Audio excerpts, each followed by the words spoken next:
Sziasztok! Én Andris vagyok. A munkámból kifolyólag elég sok érdekesebbnél érdekesebb dologgal találkozok, ezért gondoltam, hogy egy párat le fogok videózni, megpróbálom nektek bemutatni, esetleg ezzel valakinek, hogyha tudok segíteni, az egy big like, annak nagyon örülök.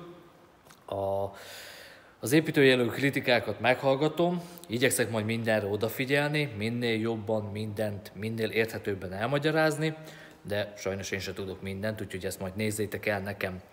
A mostani videómban, vagyis az elkövetkezendőkben erről a V6-os 3000-esről fogunk beszélni. Ezt fogom nektek bemutatni. Sajnos le kell vennem róla a hengerfejet, amire annyira azért nem álltam volna rá, de muszáj vagyok.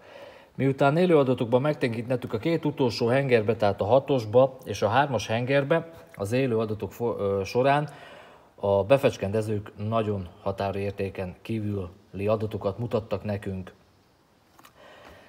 A 3-as hengerből, tehát ebből sikerült kicsavaroznom nagyon nagy imádkozás árán az izzítógyertyát, hogy tudjak rajta egy nyomást mérni, ami sajnos nagyon alacsonynak bizonyult, tehát 11 bár, hogyha minden gyönyörű, akkor is csak 11 bár, és ezt tudjuk, hogy ez nagyon kevés.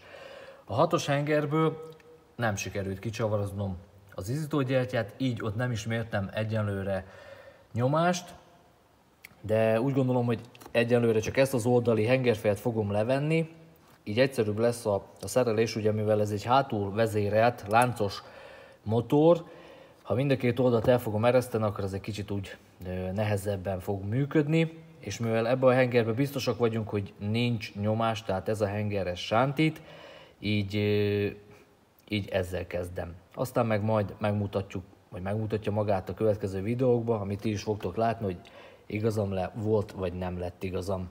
További szép napot, sziasztok!